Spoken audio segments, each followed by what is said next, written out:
atay ng manok po yan guys. So nagisa na po natin yan. Alright. At saka na marinate sa calamansi, paminta, toyo. Lagyan po natin ng Skyflex, no? Dinurog na Skyflex para magkasarsa. So yes, maganda po yung gamitin yung Skyflex para ayos po yung sarsa. Yes.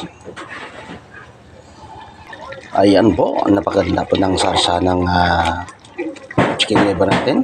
Yes, gamit po yung dinurog na Skyflex. Alright. Alright guys, dagdag natin yung bell pepper o yung kidada.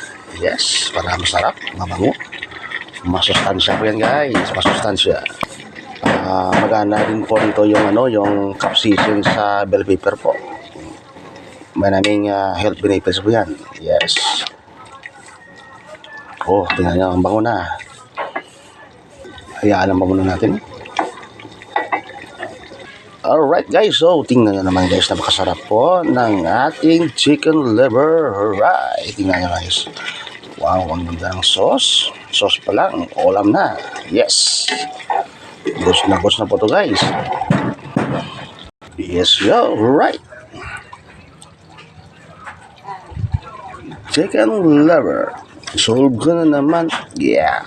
Napakasarap po ng gusto ngayong gabi para sa dinner. Alright guys, thank you. Mamwa, chop.